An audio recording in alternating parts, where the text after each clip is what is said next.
Author opinion of Dennis Kin at the history, geography and architecture, culture and life manners of Kazakhs in the program Discovering Kazakhstan.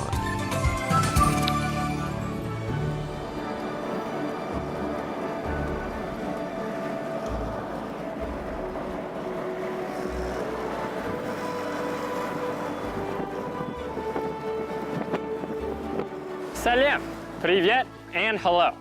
I'm Dennis Kin, and today on Discovering Kazakhstan, we will be discovering the traditions and cultures of the easternmost part of this country.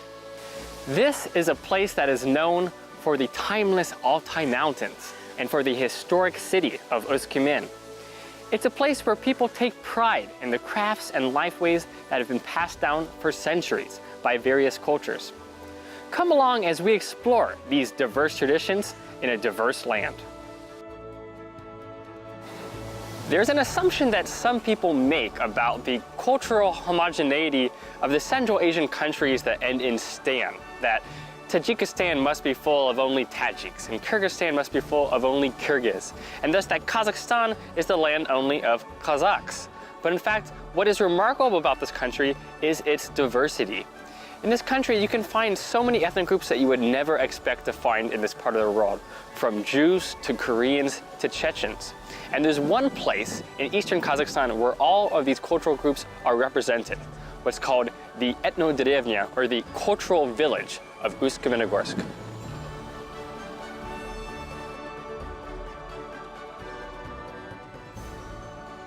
Now known by its Kazakh name of Uskmin, this provincial capital is at the center of one of the most diverse regions in the entire country. From the center of the city, we've come across the river Irtysh to a quiet, breezy museum village on the left bank. This cultural village is hands down the most impressive museum complex I've ever seen in Kazakhstan, if not anywhere. Every major ethnic group in the province has its own center, with a full-scale traditional home that is full of fascinating exhibits on traditional life. What may at first look like a quaint village street is in fact an illusion. A huge array of architectural models. Nobody lives here, and the homes aren't even heated. They're like full-size dollhouses for the visitor to explore. The architectural diversity reflects the ethnic diversity of Kazakhstan. Where else in the world can you see a Korean hanok across from a Ukrainian chata? Each home is attentively decorated both outside and in. The interior of each house is filled with traditional furniture and objects that can teach us about the lifestyle of Kazakhstan's many ethnic groups. The largest ethnic group in Kazakhstan is indeed the Kazakhs. People who were historically nomads and are famous around the world for their traditional circular mobile tents that we call yurts. Kazakhs call them in their language kiz-uy, which means felt homes, because they would be built out of wooden lattices, then covered in the miraculous weatherproofed material that we call felt. What many people don't know is that Kazakhs also made yurts out of stone. They're called toshala, and they're commonly found in eastern Kazakhstan and amongst the Kazakh populations of Mongolia and western China. They would be used traditionally as storage. In the winter, you would store your various tools here, and in the summer, when it was hot outside, but in the thick of dairy season, you would put your milk and your creams inside of here to keep it cool inside the stone structure. These toshala are rarely seen these days in Kazakhstan, but in western China, where I've traveled through the Altai, they continue to be proudly used to this very day.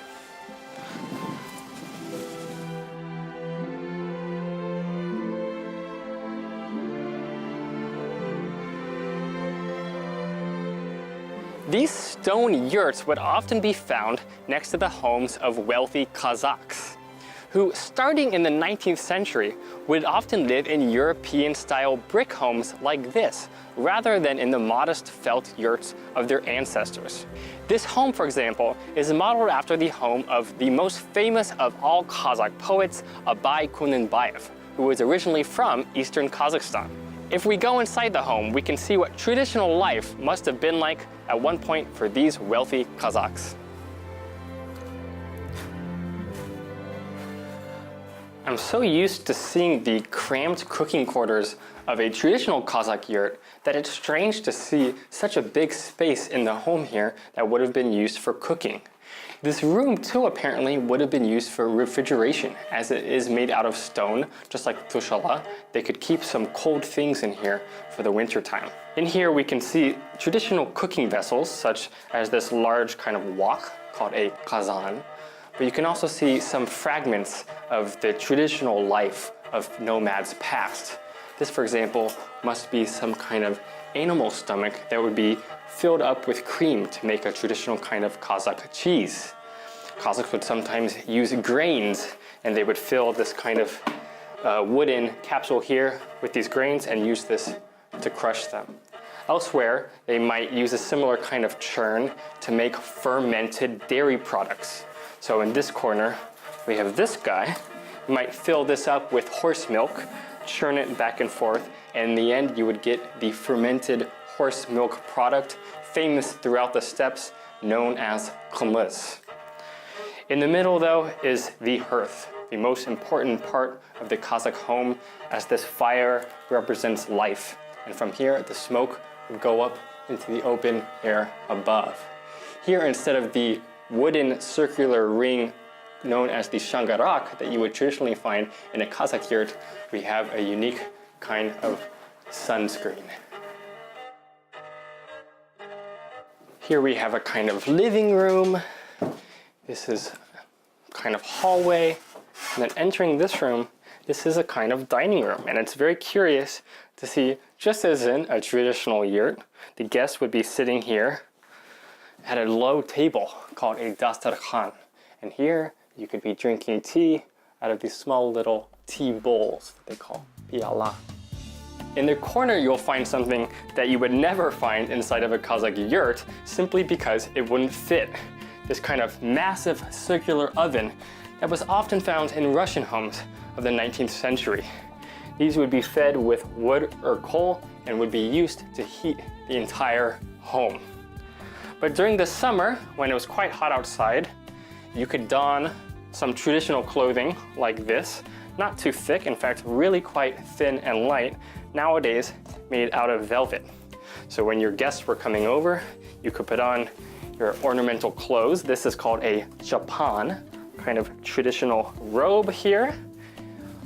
On top of your head, you would put this traditional hat called a kalpak. And as a nomad, you would kindly greet your guests to your home. It's been a real discovery for me to learn that Kazakhs built not just felt yurts, but also stone yurts and brick homes. And it was even bigger discovery for me to learn that they also built log houses. Especially in the timber-rich Altai mountains of eastern Kazakhstan, these log homes are quite popular. And we went out to these very Altai towns to visit a woodworking master who lives in such a traditional log building.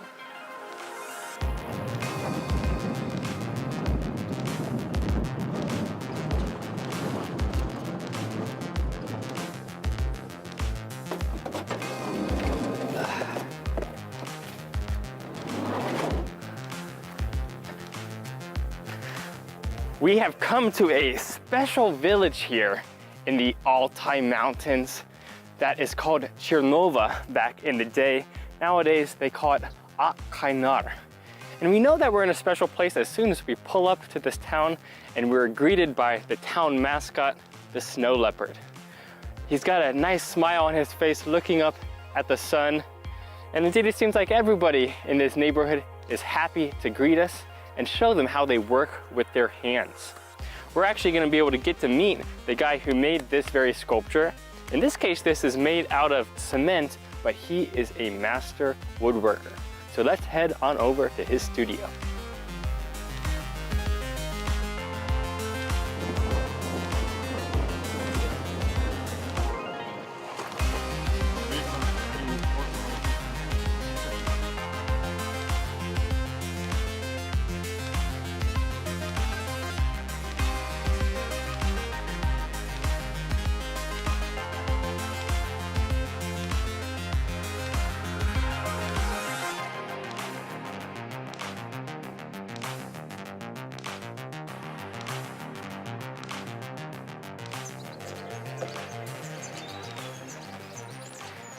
We're coming to the home studio of Aykanar's most famous local artist, Baykazh Zhakyarov.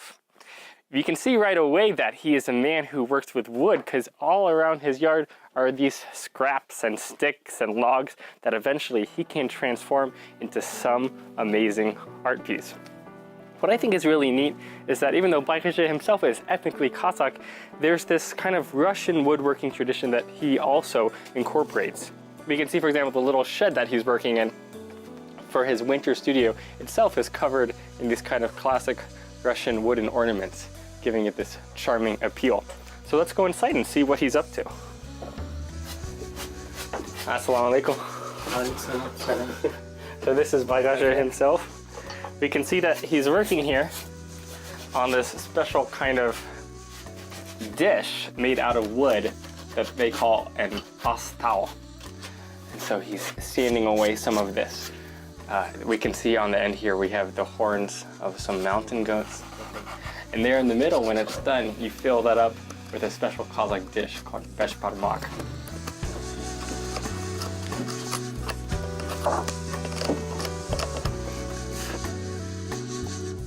I'm not surprised that Baykazh fell in love with the craft of woodworking in this village of Akkaynar, because this is a place that has long been known for its wooden architecture. After all, we're right below the forests of the Altai Mountains, and they had a lot of wood to work with. And what wonders they did with it.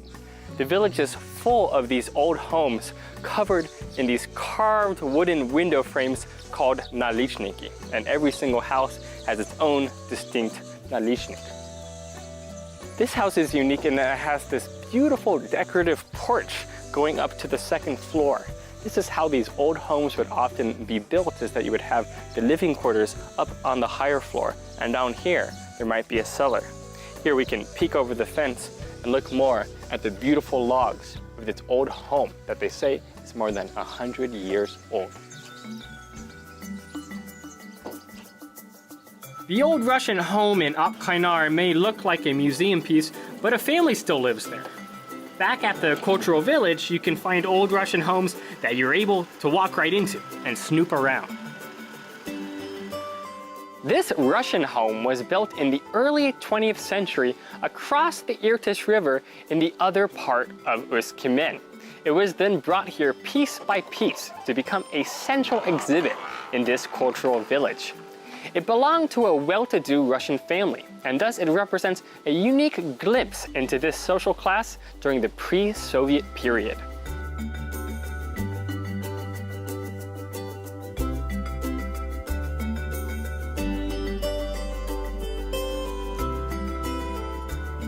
Many of the homes in the cultural village can be loosely characterized as Slavic in style, so that is belonging to people like the Russians and the Belarusians, the Ukrainians and the Poles, or people who were influenced by the Slavs like Tatars or Jews. And these kind of homes are generally built with beautifully carved wood. That makes it all the more remarkable to see stone structures like these, built by the people of the Caucasus, who were sent here by Stalin during the rough years of World War II. Take this tower, which is a brilliant example of Chechen architecture. Chechen tribes would often be involved in blood feuds, and they would build these defensive fortifications taller and taller and taller to try to gain an advantage over their foes. It's quite dark inside, but we can scramble up the stairs to see how high we can get over our enemies.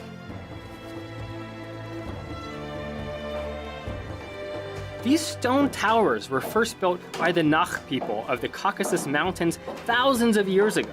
Some were used exclusively for defense, but others were residential. 2 to 4 stories high, their walls tapering a bit at the top, they're quite the home to have.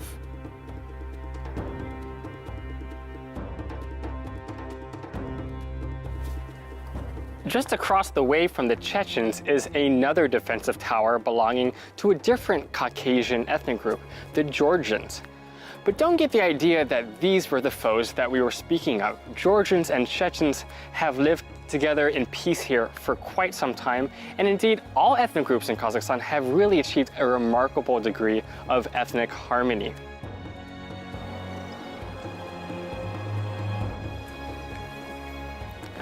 Already in the front yard, we can see a building that is connected to the thing that makes Georgians famous, their wine.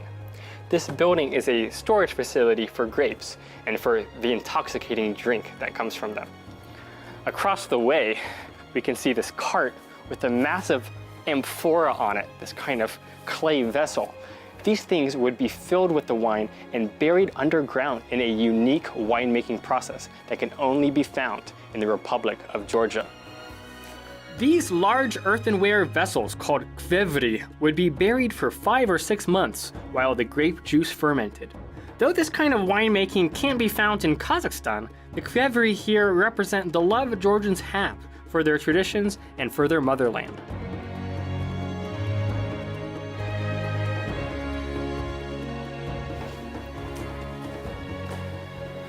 When we come into the home, the wine theme continues with grapes on the table, these beautiful vessels back here that would be used to store the wine, and, of course, a horn.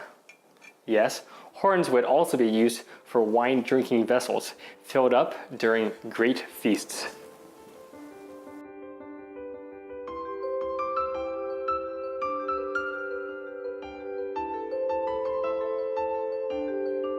If grapes are the main ingredient in much of what Georgians love to drink, then it's corn that is the main ingredient in much of what they eat.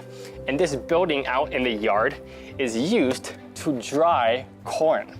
You can see it's specially constructed actually to allow ventilation. It has these wooden lattices here that let the cool breezes of eastern Kazakhstan pass through to dry out the corn, which can then be used to make corn porridge and corn bread and dozens of other Georgian recipes.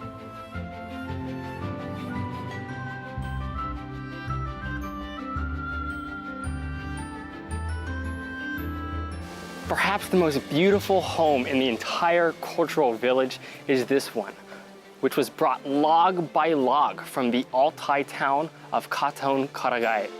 It belonged to a people from a Russian Orthodox sect called the Old Believers.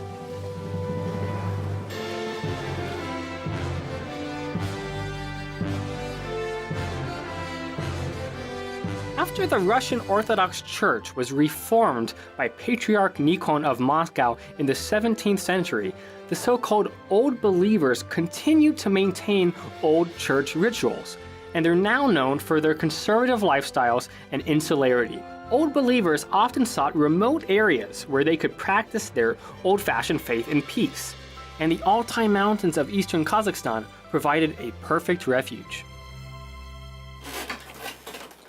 An Old Believer home like this would be like a family compound, with many generations all living under one roof. This room up on the second floor would have been the room of a young married couple.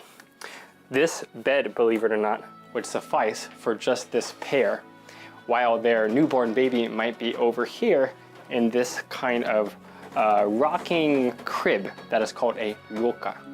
I can imagine how peaceful it must be to be in here, rocking back and forth and laying in the darkness. One thing that was special about the Old Believers is just how self-reliant they were. So they really made everything that you see in this room themselves, including their own clothing. So they would use this massive loom to weave their own clothes.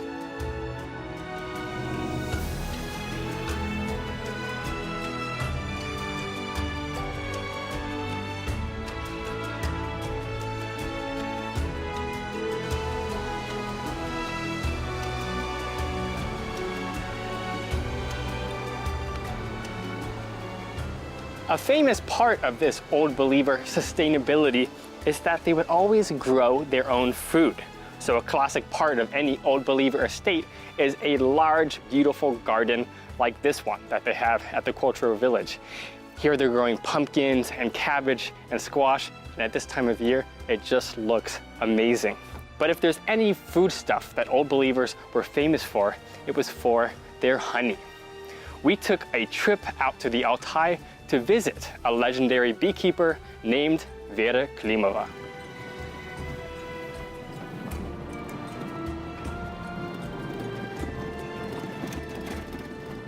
Back in the same Katon-Karagay National Park where we met Baygazhi is the Klimova farm.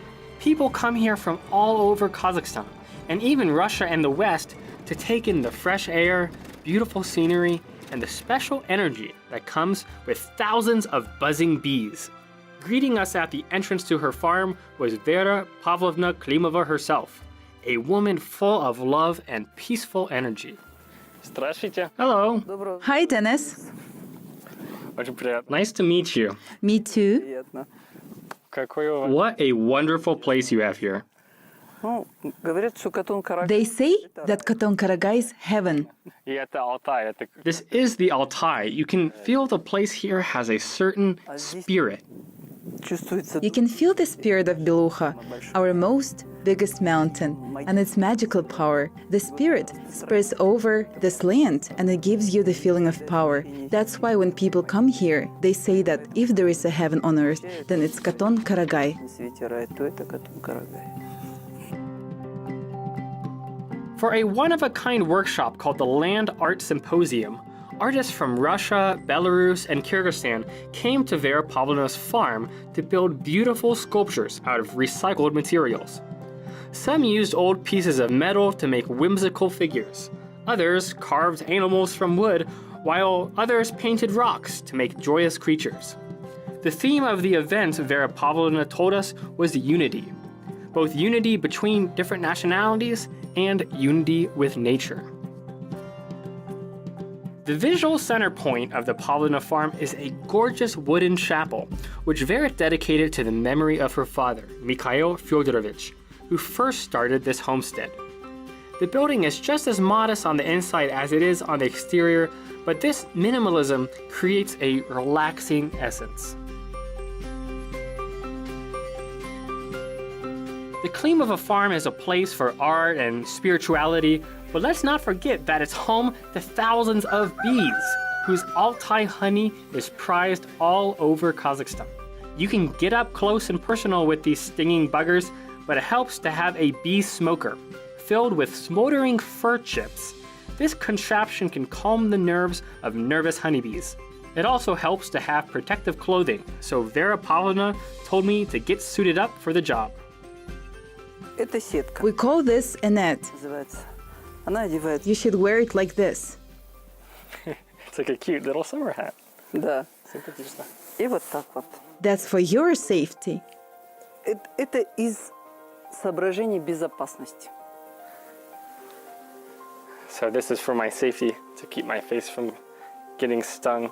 But to be honest, I think that if you're calm and you're friendly with the bees, they're going to be calm and friendly with you too.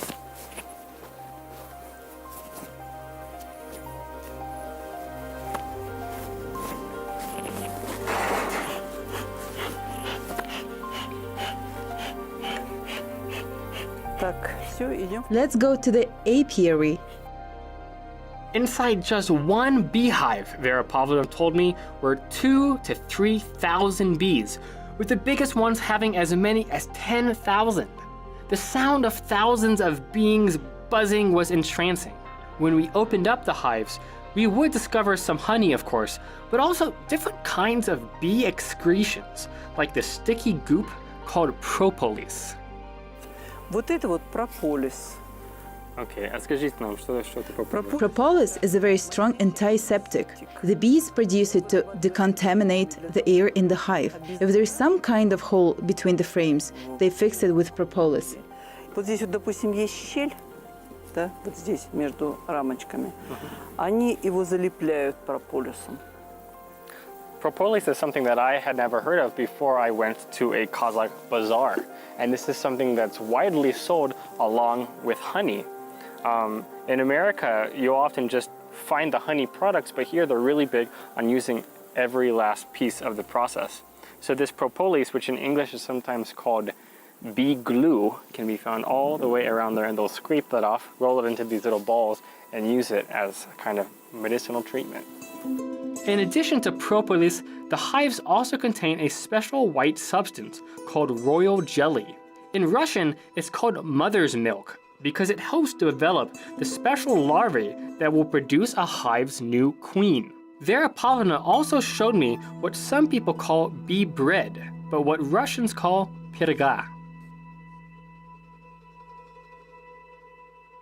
Денис, мы с вами сейчас говорили о том, какие, кроме меда, еще продукты пчеловодства. Dennis, we just saw what kind of beekeeping products we can use besides honey, but we can also use bees while they're alive, and will help you heal. We offer a special procedure where you sleep on beehives. These little buildings are made especially for that. Let's go, I'll show you. Пойдемте, я вам Хорошо. покажу. Это первый раз я это слышу. Вот пойдемте, я вам покажу, как это все интересно. Так, вот эти домики, мы их построили, но мы их еще не запустили. Как бы вот. А вот этот домик... These buildings are already done, and this one is already open. Look, the bees go in there. Это пчелы. Ага. А почему они? So why do they want to go in there? Там находятся ульи. Their hives are in there. А вот это вот литки Those are the openings where they can fly in. вылетают.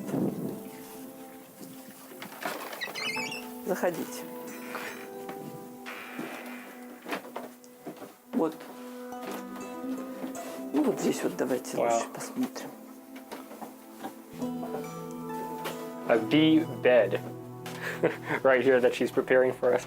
And underneath there are Я the hives сейчас themselves. открою, Хорошо. и вы посмотрите. Okay. I'll open it for you to be sure that there are bees inside.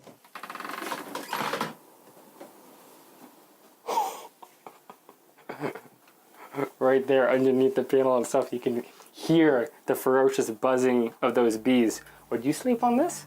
She says that actually it is quite a good treatment. Вот эти вот прорези, они... We need these holes to feel the heat that emanates from the hives. Присаживайтесь. Have a seat. И вы сразу почувствуете I don't want to get my butt stung. You can feel some warmth. Конечно, есть. Вот это по-научному Sleeping on beehives is called bioresonance therapy. То есть здесь пчелы лечат своим биополем, они воздействуют своим... That means that bees can treat you with their biological field. That's the first thing. Второе. Вот это вот тепло... And the second thing is that the heat that comes out of their worms or muscles. Прогревание мышц. Буквально вот это прогревание мышцы, как один у нас здесь приезжает спортсмен. We have one athlete guest that likes to come here, and he said that their center, they have a kind of French special medical machine that works exactly like these beds. Делает глубокое прогревание мышцы. И я, говорит, прочувствовал точно такое же вот на этих пчелиных. It warms the muscles the same way. When you're sitting near the oven, you feel the heat, but it's an external feeling, and here's an internal warmth. А здесь внутрь проходит. Heating you from within. So, as she's saying, you don't need any kind of modern French technology. This is about as ancient as it gets. She was saying that people have been working with these bees since the beginning of mankind. And so all you have to do is come here, get in touch with your roots, and lay down with your bee brothers on a bee bed.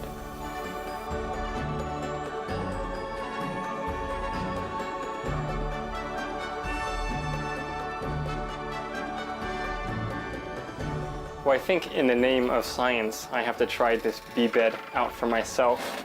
To lay down here on top of these hives and to feel the vibration of these bees below. We'll see if it has any effect. I think I can feel it already. I hope that these explorations of Altai and its culture have had some effect on you. Until next time, I'm going to take a little nap. Salbo, paka, and goodbye.